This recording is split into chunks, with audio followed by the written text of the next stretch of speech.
बोल जयकारा बोल मेरे श्री गुरु महाराज की जय। बोल साचे दरबार की जय। आज 23 जून 2022 वार वीरवार मैं आनंद सिंह अमृतवाणी सेवा ट्रस्ट एवं श्री हरिहर सत्संग मंडल की तरफ से अपना दैनिक सत्संग आप लोग के सामने प्रस्तुत करता हूँ। अमृत वचन। यदि आपका हृदय मालिक से मिलने के लिए आतुर है तो मालिक को आपसे मिलने में देरी नहीं लगेगी। यदि आप मालिक की कृपा चाहते हैं तो उनके दासों की चरण रज बनकर उनकी प्रसन्नचित्त से सेवा करो। ब्राह्मण क्षत्रिय वैश्य व शूद्र किसी भी श्रेणी का क्यों ना हो, सब प्रभु की भक्ति के अधिकारी हैं।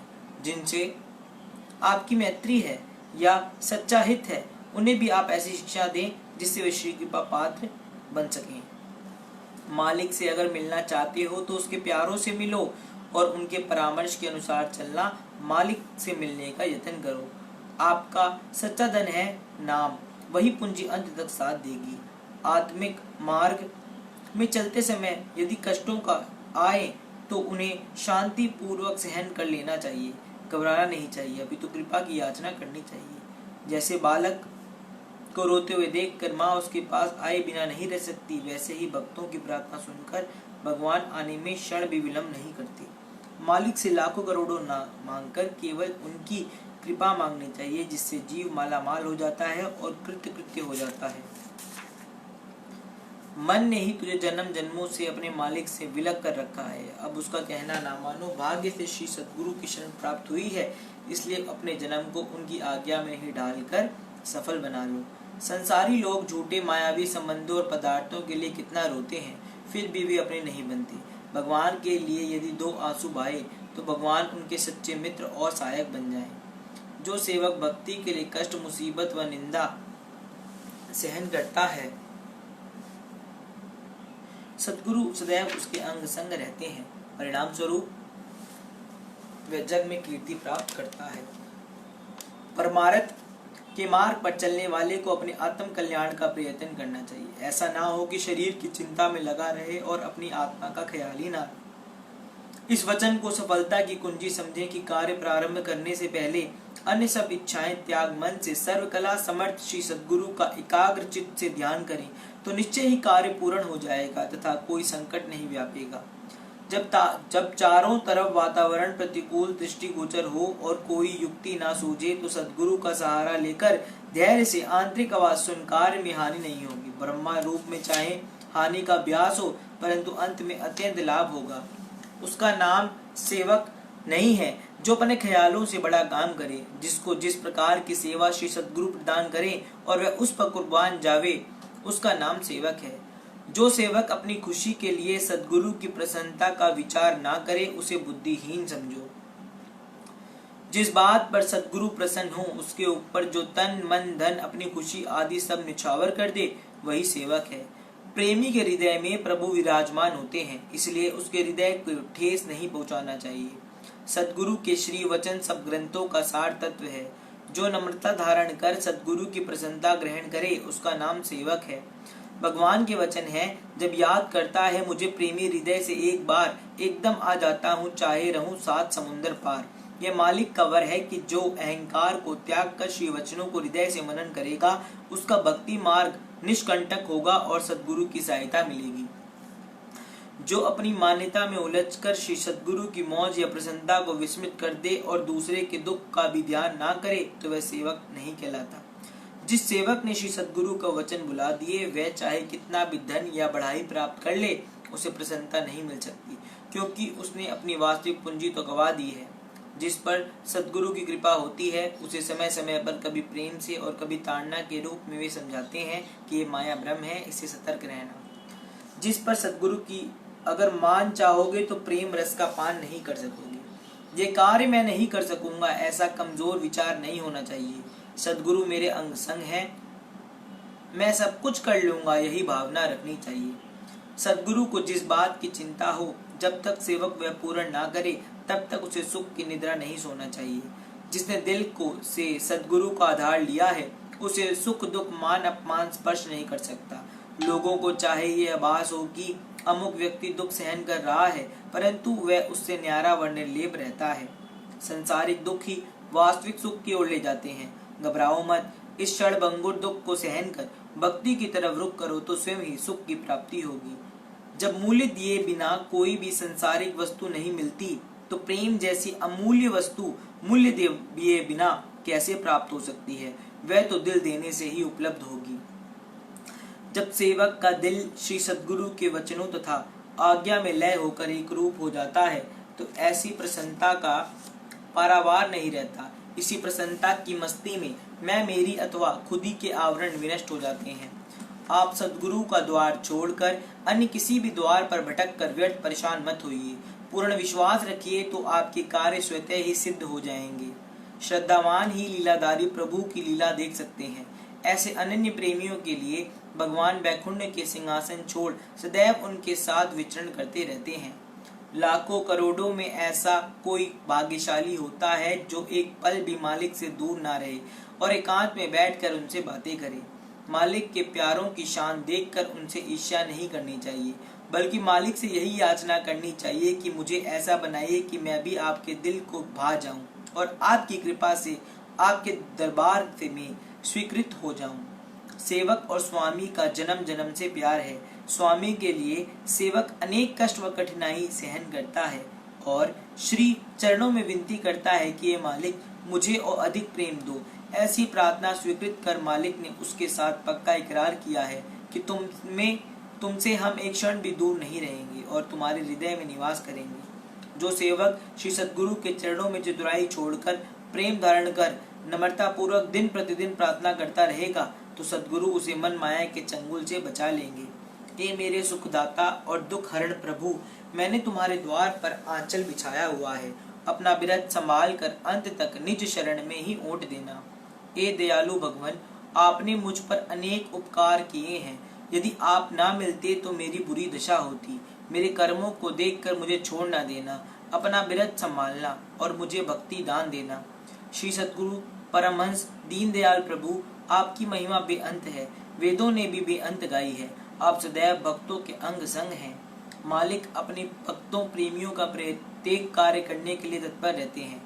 वे एक क्षण भी भक्तों को नहीं बुलाते और ना ही उनसे दूर रहते हैं। हर समय उनका ध्यान उन्हीं में लगा रहता है। जो भी वे अभिलाषा करते हैं पल भर में पूर्ण कर देते हैं। वे हरदम उन्हीं की निरीक्षण करते रहते हैं, परंतु वे मिलते पवित्र प्रेम के मूल्य से हैं। बोलो जयकारा बोल मेरे श्री गुरु महाराज की जय। बोल साचे दरबार की जय। सत्संग व्यवहार। बहुत पहले की बात है। एक बार संत इब्राहिम घूमते घूमते अचानक किसी धनवान के बगीचे में जा पहुंचे। धनवान ने देखा तो उन्हें वह कोई साधारण मजदूर समझ बैठा। उसने उनसे कहा, तुझे यदि कुछ काम चाहिए तो बगीचे में देखभाल और रखवाली का काम कर लो। इन दिनों मुझे एक ऐसे आदमी की आवश्यकता भी है। इब्राहिम को एकांत में बगीचा ईश्वर भजन के लिए बड़ा ठीक लगा। उन्होंने खुशी खुशी तुरंत धनवान की बात स्वीकार कर ली। बस फिर उसी समय से वह बगीचे में रखवाली का काम करने लगा। धीरे धीरे बगीचे का काम करते हुए उन्हें काफी समय गुजर गया। एक दिन बगीचे का मालिक अपने कुछ मित्रों के साथ घूमता घूमता अपने बगीचे में आ गया। उसने इब्राहिम ने जवाब दिया, आपने मुझे बगीचे की रखवाली करने के लिए नियुक्त किया है, फल खाने का अधिकार तो दिया नहीं। आप भी बताइए, आपकी आज्ञा के बिना मैं आपके बगीचे का फल कैसे खा सकता हूँ? बगैर फल खाए फल खट्टा है या मीठा, ये कैसे जान पाता? यह सुनकर बगीचे का मालिक बहुत शर्मिंदा हुआ। उसने अपने व्यवहार के लिए फौरन उनसे क्षमा मांगी। मायासुर का वरदान। मायासुर एक दानव था। उसे विष्णु भगवान ने वरदान मिला था और मायासुर स्वर्ग मृत्यु पाताल हर जगह लड़ाई करने लगा और अपना राज्य बनाने लगा। करते करते आखिर एक दिन विष्णु जी के साथ भी उसकी लड़ाई हो गई। लोग विष्णु जी के पास गए और बोले, देखिए आपके वरदान से वे शक्तिशाली हुआ है, अब आप ही उसको संभालो। तो विष्णु जी ने लड़ाई की और उनकी भी हार हो गई, क्योंकि विष्णु के वरदान से ही वे शक्तिशाली बना था। भक्त और भगवान में किसकी बुद्धि ज्यादा है? भक्त से जब पूछा जाएगा कि बुद्धि अधिक किसकी है, तो भक्त कहेगा मेरी। मगर यह बुद्धि मिली है परमात्मा से। तो ठीक वैसे ही मायासुर की परमात्मा से वरदान मिला था, इसलिए बहुत मजबूत बन गया। लड़ाई हो गई और विष्णु जी की हार हो गई। मायासुर ने पेड़ में विष्णु को अच्छी तरह से बांध दिया। भक्त भगवान को बांध सकता है। बन जाने के बाद विष्णु जी ने कहा, देखो मायासुर, हमने तो आपको वरदान दिया था, अब तुम हमको वरदान दो। मायासुर ने कहा, मैं तुम्हारा हूँ, तुम जो चाहोगे मैं दे दूंगा। तब विष्णु जी बोले, देख मायासुर, मैं चाहता हूँ तू पत्थर बन जा। तब मायासुर गिर पड़ा और पैर की तरफ से पत्थर बनने लगा। मायासुर बोला, हाँ, आपका वरदान मुझे मंजूर है, मगर 3 शर्तें हैं। पहली शर्त है कि मेरी छाती पर आपको अपने चरण रखने होंगे। भगवान ने कहा, तथास्तु। इसका मतलब है कि मेरे हृदय में आप रहेंगे और कोई नहीं। दूसरी शर्त है, जो आपकी उपासना करेगा उसे अवश्य मोक्ष मिलना चाहिए। भगवान ने कहा, तथास्तु। और तीसरी शर्त है कि अगर आपकी उपासना करने पर किसी को मोक्ष नहीं मिला तो ये पत्थर का मायासुर दोबारा जग जाएगा। भगवान ने कहा, तथास्तु।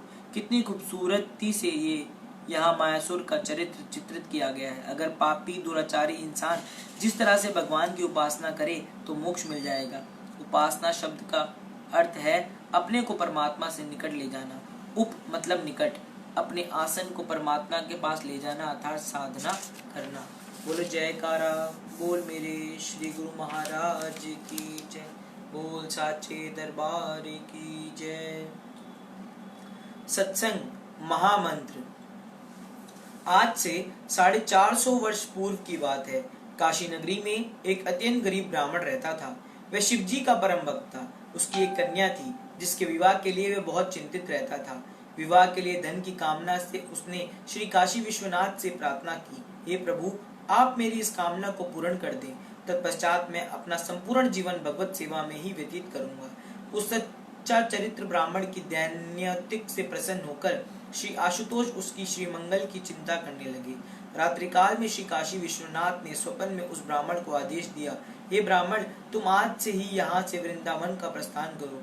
वहाँ यमुना तट पर काली हृदय के समीप ही एक टीला है, जिसके निकट सनातन गोस्वामी नामक एक बाबा भजन करते हैं। वे ही तुम्हारी मनोकामना पूर्ण करेंगे। इतना कहकर वे अंतर ध्यान हो गए। ब्राह्मण शिव जी का आदेश पालन करने के लिए वृंदावन में कालिया हृदय पर पहुंचा। ढूंढते ढूंढते उसे हरि नाम में निमग्न सनातन गोस्वामी जी मिल गए। सनातन गोस्वामी जी को साष्टांग प्रणाम कर उसने श्री काशी विश्वनाथ जी का आदेश सुनाया।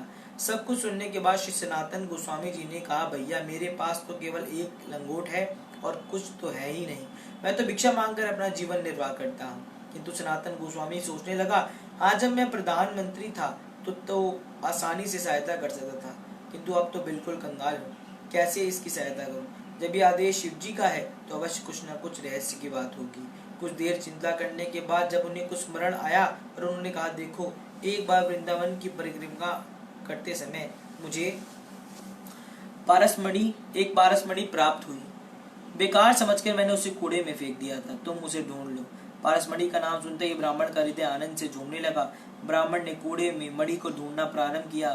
थोड़ी देर में उसके हाथ पारसमणि लग गई। उसने उसे लोहे से छुआ तो वह लोहा सोने में बदल गया। वह प्रसन्न हुआ और बार बार शिव जी को धन्यवाद करने लगा। तब वह सनातन गोस्वामी जी को प्रणाम कर अपने घर की ओर चल पड़ा। थोड़ी दूर जाने के बाद उसकी अंतरात्मा ने प्रश्न किया, अरे मूर्ख, तुम तो ठग गए।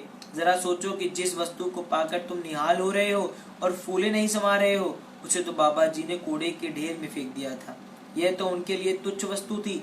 अवश्य इनके पास इससे भी कीमती कोई वस्तु है, जिसकी तुलना में ये पारसमणि भी तुच्छ है। अपने अंतरात्मा की इस आवाज को सुनकर वह वहीं ठिठक गया और कुछ विचार करने के बाद पुनः बाबा जी के पास लौट आया और कहने लगा कि आपके पास इससे भी श्रेष्ठ कोई और वस्तु है, जिसकी तुलना में ये पारसमणि तुच्छ वस्तु है। यदि तुम इससे भी श्रेष्ठ व धन प्राप्त करना चाहते हो तो ये मणि यमुना जी को भेंट कर दो और स्नान कर मेरे पास आओ। तब उस ब्राह्मण ने पारसमणि को यमुना में बहुत दूर फेंक दिया और स्नान करके वापस आया। तो सनातन गोस्वामी जी ने कहा, संपूर्ण ब्रह्मांड में कृष्ण प्रेम से बढ़कर कोई बड़ा धन नहीं है, तथा वे श्री कृष्ण स्वयं हरि नाम के रूप में अवतरित हुए हैं। जिसे हरि नाम रूपी धन प्राप्त हो जाता है, उसके लिए जगत अत्यंत अनमोल वस्तुएं भी तुच्छ नजर आने लगती हैं। यह हरि नाम जिनका मणि है, शिव जी की कृपा से तुम्हारा हृदय निर्मल हो गया। अब तुम ये हरि नाम ग्रहण करो। इसके जप से तुम्हें शीघ्र ही श्री राधा कृष्ण युगल की अष्टकाली सेवा की प्राप्ति होगी। तुम यहीं रहकर भजन करो, तुम्हारी बेटी का विवाह सुचारू रूप से हो जाएगा, कोई चिंता मत करो। वह ब्राह्मण उनके ही समीप रहकर निरंतर उस महामंत्र का जप करते ही थोड़े ही समय में राधा कृष्ण का परम भक्त बन गया और अप्राकृतिक आनंद में निमग्न रहने लगा। इस प्रकार शिव जी ने अपने परम भक्त को कृष्ण प्रेम रूपी अमूल्य निधि प्रदान की। बोलो जयकारा बोल मेरे श्री गुरु महाराज की जय, बोल साचे दरबार की जय। सत्संग श्री तृतीय पातशाही जी महाराज। प्रवचन। प्रकृति की रचना में प्रत्येक वस्तु के दो पहलू हैं, रोशनी व अंधेरा, सत्य असत्य, बुरा भला, आत्मा शरीर तथा माया व भक्ति। गुरुमुख जन माया में व्यवहार करते हुए भक्ति को ग्रहण करते हैं। जिस तरह माया प्राप्त करने के लिए बहुत सी अड़चनें मार्ग में आती हैं, इसी तरह भक्ति या परमार्थ के रास्ते में भी बहुत सी रुकावटें सामने आती हैं। गुरुमुख इस पथ पर चलते हुए अपने आप को मन और माया के चक्र से बचाकर भक्ति में सफलता प्राप्त करते हैं। भक्ति में रुकावटें तो आती रहती हैं, परंतु इन बाधाओं में घबराना नहीं। सत्पुरुषों के वचन से ये रोशनी मिलती है कि नर संसारी लगन में दुख सुख सहे करोड़, नारायण हरि भजन में जो आवे सो थोड़। जब माया जीव को अपने पंजे में फंसा लेती है तो उसको निज धाम भूल जाता है, लेकिन गुरुमुख संत सदगुरु की शरण लेकर अपने आप को माया की लपेट से आजाद कर लेते हैं। गुरुमुख सदगुरु की भक्ति के द्वारा मन और माया पर काबू पा लेते हैं। जिसका माया के धोखे में आकर समय व्यतीत हो गया और माया के बंधनों से आजाद ना हो सका तो ये कितनी हानि है। केवल जिंदगी के दिन ही पूरे नहीं करने हैं, खान पान और पहरान में ही समय व्यर्थ नहीं खो देना है, बल्कि इसी समय में मालिक की प्राप्ति करनी है। एक समय में दोनों वस्तुओं की प्राप्ति नहीं हो सकती, तो माया मिलेगी या भक्ति। अब सोचो कि कितना लाभ है या हानि। यदि मालिक की प्राप्ति हो जाए तो कितना लाभ है। इन बातों पर विशेष ध्यान देते हुए संत महापुरुष चेतावनी देते हैं कि सावधानी से काम लेना, इस जीव को अपना समय व्यर्थ न गवाते हुए सदा अपने अमूल्य समय को भजन भक्ति सद्गुरु के प्रेम व सेवा में व्यतीत करते हुए अपना जीवन सफल करना चाहिए। बोलो जयकारा बोल मेरे श्री गुरु महाराज की जय, बोल साचे दरबार की जय। आज हम अपना दैनिक सत्संग यहीं पर समाप्त करते हैं। राम राम, जय सच्चिदानंद, सत श्री अकाल।